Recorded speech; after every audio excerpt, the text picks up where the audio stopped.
Welcome back to Welcome another back. episode of the Rebel Podcast. I'm your host, Zach Moreth, and as always, I'm here with your co-host, Daylan Flowers. And today we're going to recap a little bit of the Gator Bowl and what's going on with the Ole Miss wide receiver room.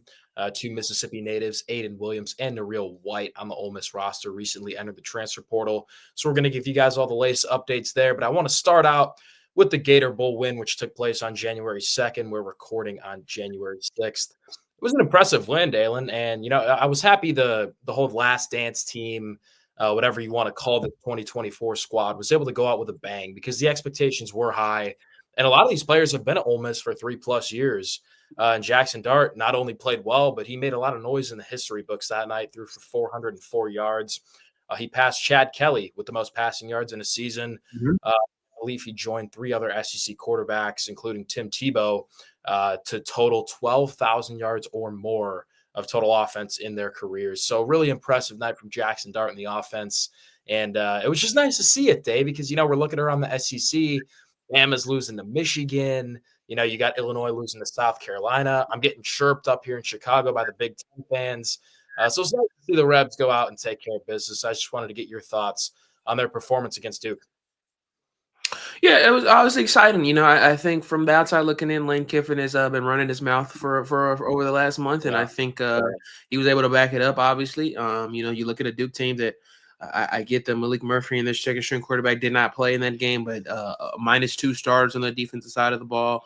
The entire Duke defense was out there, and that was a nationally top 30 ranked defense in the country. Manny Diaz is known as being one of the top defensive guys in the country. So to go out there and compete the way we did, especially just kind of entering the way the season, went. Like obviously this is bittersweet, and this is not how we kind of envisioned this season going for Ole Miss. But it was still fun to go out there and leave with a bang. I'm so proud of Jackson Dart. No matter the circumstances, no matter the pressure, he has still come out and played his heart out. And I love it for him as well because the bowl games. If you're not in the playoff situation nowadays, you don't see many starters and coming back and playing for their team. So for Jackson to play and communicate with his teammates, and the majority of them coming back and playing in this game too, speaks to the volumes of what he's been able to bring in terms of a culture to this program and what we are now going to be able to build off because of what Jackson Dart has done here. It's just phenomenal, and I give so many props to the kid for doing it. And as well, it helps his draft stock. Like I literally have now seen his name elevated in every draft stock I've seen so far over the last week. And before then, I mean, respectfully, that his name should have already been in there, but it hadn't been. But now I'm seeing him in the top 5 of most draft projections as well for quarterbacks, and it's refreshing. He deserves it. I think obviously he has still a lot of work to do, but he has the heart and the leadership and the desire more than any other quarterback in this draft, in my personal opinion. So, whoever will end up taking him is getting a guy that's going to work as hard as he possibly can to be great. And it's fun. We have another double-digit win season in the third in the last 4 years, so we're going to be able to build on that. The one key, I guess, kind of takeaway is obviously I think fans wanted to see Austin Simmons more, and I'm kind of in the middle with allowing Jackson to go out there and do what he did, and also allowing Austin to kind of throw and have his motions as well. I'm glad Austin was able to get his couple of little plays in. I'm excited. I think that his intangibles are obviously really good, and just even that simple little throw that he threw at the end of the game kind of just proves Crazy. yeah, literally, like he just throws it so effortlessly and right on the money. I kind of think just the way wide receivers look at how though he throws the football is really attractive, and that's going to build on what we're going to continue to do in the portal. We're not done. Trust me, it's January, and there's still very, very, very many keys and holes to fill on the offensive side of the ball to help elevate what Austin Simmons can do really well. So it's definitely going to be a work in progress, but I'm excited to see what is going to be in store for the next few months. And the defensive side, man, just a great turnaround for them. I think for me, this is the more bitter sweet part of the season. I'm a defensive guy. I've always loved defense. Defense has kind of been my knowledgeable thing since my time of growing up in sports. So to see this generational defense for Ole Miss this year was just outstanding. And it was just so fun to watch them play every weekend. And I'm so glad that I got to enjoy them one last time, and building a relationship with some of these guys on the defensive side. It's just so fun. It's exciting, and now we move forward to next year. And I think some of the holes that we need are looked at in that Gator Bowl, and they're now being really targeted heavily into the transfer portal and to what we can do better. So the Gator Bowl was really good for us, in my opinion. You know, we obviously took care of business, another bowl win, but as well, I think it played more of a benefit in terms of what we needed more than you people can really understand. Spot on, Day. And I want to give props to the Duke quarterback. This is a third string guy coming in and, showing some effort and some life out there, making some plays, put up 20 points for Duke. But you're going against a defense consisting of, however many NFL draft picks. It's a lot, I'll tell you that. In Uh, mind, so, he so only played one snap with the entire season before the bowl. yes. So that's a great point, Zach. That would be like if Maddox for Ole Miss came in and started a game against an NFL caliber defense. So credit to that kid. But it's bittersweet. Daylan said it. Jackson Dart has been here for 3 seasons. Going to Ole Miss out of high school, Dart. The first game he played was the first game I watched as an Ole Miss fan. So it's definitely sad to see him go. He played with effort and emotion, which not many people do nowadays. But at the same time, this excitement surrounding Austin Simmons. He makes one throw against Duke and it looks like an NFL type throw. It's just ridiculous type stuff that he can play with. So it's exciting. Again, I think it highlighted some of the things you need to continue to go after in the transfer portal, whether that be players in the secondary who are ultimately graduating or going to the NFL draft, whether it be more players, more depth on the defensive line, more players on the offensive line, because Jackson Dart gets sacked 3 times against Duke. I think those things were glaring, and I'm excited because it gives the staff a chance to go and fix them, and that's what the transfer portal is for. So exciting. Daylan said it, a lot of hope, and I'm looking forward to watching this team next year with a little bit less of an expectation. Now, I am, as an Ole Miss fan, someone who attends the school, I expect the Rebels to be competitive. I expect Lane Kiffin to get this team in a spot where they can not only make the playoffs, but potentially go on a national championship run.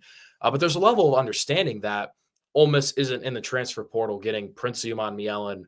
Walter Nolan, and Pooh Paul, TJ Dottery the year before, and all these different players to build together for the last dance with a team consisting majority of seniors. And to have that mindset and to go watch this kid, Austin Simmons, who's going to have several years to develop with a defensive line filled with Will Eccles, Jam Brown, Cam Franklin, Prince Will Umamielen, dudes with several years of eligibility. I'm really looking forward to it. I think you're going to have the chance to knock off those teams who are going all in, like Florida and South Carolina. LSU's got a lot of guys coming back. So it's going to be a really fun 2025. And we'll get into that. But just moving into the next aspect I want to touch on while we wrap up here, Daylan, is that wide receiver room. I mentioned it in the beginning, but 2 Mississippi natives, Ayden Williams and Noreel White, have officially entered the transfer portal. And with that, there were rumors of Juice Wells maybe coming back, and maybe that's why these guys had entered the portal. But On3, Jake Thompson of On3, just written an article that Juice Wells is indeed not coming back, and he's moving his stuff out of Oxford as we speak. So my question to you, Daylan, is, what do you think the reasoning is for these transfers? And do you think it's going to make a critical impact on the Ole Miss receiving room in the future? Oh, that's a great question, man. Firstly, what do I think about it? I mean, I think it sucks. And this is no disrespect to Noreel. I think it sucks more for myself in terms of Ayden than it does Noreel. Noreel was obviously a Mississippi guy himself as well, but he kind of twizzled around with a few different schools, specifically Arkansas. So when he had came back and had committed to Ole Miss and had signed his letter of intent, I was honestly surprised that he was coming here. And that's just my own opinion. So I was surprised that Noreel White was even here.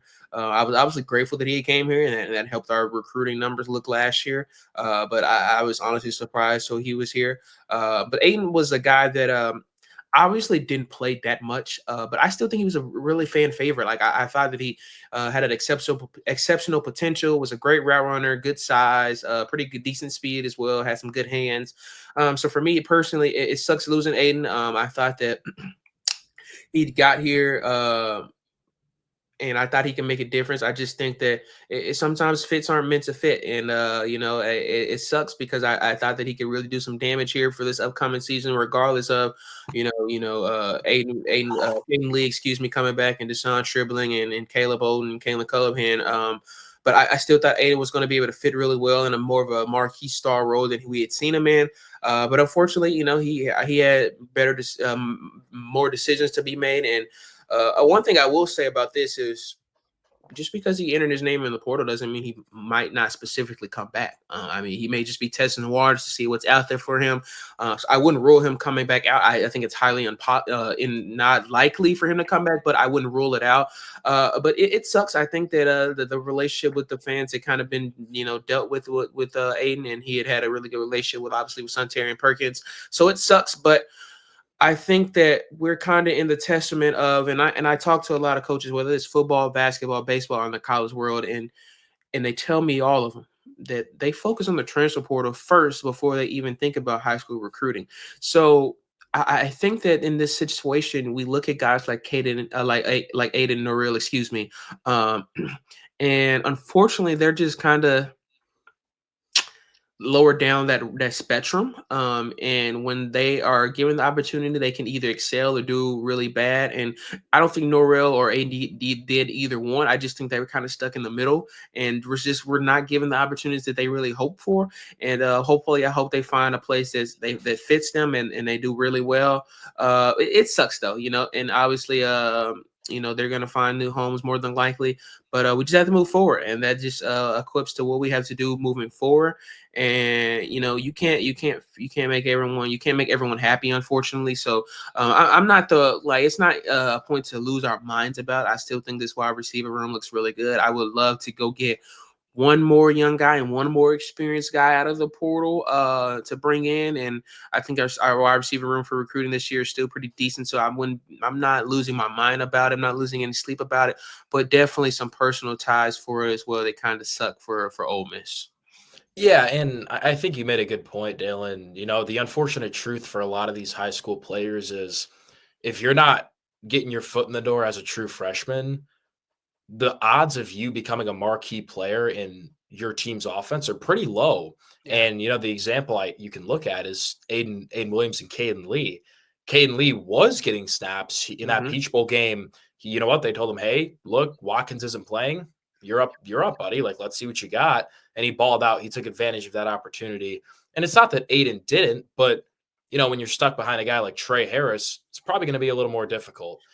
So it's just the era in which we live in. And now you're bringing in guys like Dejon Stribling, and you have Daquan Wright and Luke Haas at the tight end spot who can also flex out to be an outside wide Yep. receiver. It just makes things super complex. So you can't blame Ayden. Noreel, I don't really know what to expect because we never saw him play. Hmm. So despite being, a high level recruit, things can fluctuate. And at the end of the day, that's why Ole Miss has a GM. That's why Ole Miss has a player personnel staff to make these Yeah. evaluations and ultimately get the roster in the best place that it can be moving forward. But the wide receiver room has a lot of potential. And there are freshmen like Winston Watkins and Caleb Cunningham, who I believe are going to come in and play right from the get-go. Yep. So it's a different level of talent that's coming in from high school while also maintaining a lot of these transfers, and it makes things complex. But of course, we wish nothing but the best for Ayden Williams and Noreel White. We're gonna shoot back at you guys with some more content here later in the week. That's really all we got for this episode. Just wanted to touch up on the Juice Wells rumors, Ayden Noreel, and obviously the Gator Bowl. But do you have anything else for us, Day? I want to put this point out since we're talking Yeah. about Ayden and Noreel. Like, I think that Ole Miss fans don't allow the opposition fans to kind of allow them to troll you guys about Ole Miss. I don't know the specific number off the top of my head where Ole Miss is ranked in the high school recruiting, but look, like I said, college coaches. Don't get me wrong, high school recruiting is still very important. Don't get me wrong about that at all. And we're going to see that, especially on the defensive line for the 2025 season for Ole Miss. But I don't lose your mind like when Ole Miss is maybe at 30 in the nation, while other schools are maybe in the top 10 that maybe are not competing with us on a consistent basis. Look, we've utilized the transfer portal better than any school in the country consistently over the last 5 years for a reason. We understand what the type of football is being played here, and just unfortunately, the high school recruiting world is not like it used to be. And obviously it's still very important, but you can use it differently in a way that you can use it, 10 years ago, per se. And so don't lose your minds about that. Like you can still bring in key pieces from the high school recruiting form, like Austin Simmons, and have them sit a Yeah, to and have them build momentum, build the playbook, and be able to understand what is built and meant for them when they get ready to play. But sometimes you can do really well, like have Ayden and Noreel, and then you end up losing those guys, and that's just the world we're in, unfortunately. There was a time that Bama had, 5 stars sitting on the bench. And now that's not the case. Kids will go wherever they can play and wherever they yes, can find the best possibility money wise for them as well now. So it's not the end of the world. I think that with the 12 personnel that Ole Miss runs on offense and the way that Pete Golding has, I would honestly say, solidified himself as one of the top defensive minds in the country over the last 2 years, in terms of on the field performance and recruiting, that will be just fine. I don't think this is going to be like a layoff year for Ole Miss. I think it's going to be a very competitive year, absolutely. obviously. But I'm still just as excited for this upcoming year as I was for last year and the year before that. So it's still going to be a fun time, Ole Miss fans. Spot on, man. And, just wrapping up here again at Rebel Walk, we have transfer portal trackers, Yes. name swatch, everything you guys need. And Dalen and I will continue to shoot you guys some transfer content as we approach spring ball, which sounds Mhm. crazy to say, but that's kind of the next step here once portal season comes to a conclusion. But Yeah. that's all I got, Dalen. Any last comments, my guy? Make sure you guys leave some comments. We love to hear you guys and kind of what you guys may be thinking or hearing. We want to just continue answering the questions you guys have, and we love communicating with you guys. And your support means everything for us. We run how you guys support us, so please continue leaving comments, leaving a like, subscribe, sharing the videos, because your support means the most to us. Spot on. You nailed it, man. Well, we appreciate you guys watching. Like I said, tune into the rebelwalk.com for all your Ole Miss sports needs. Hotty toddy and go Rabs. Thanks, guys.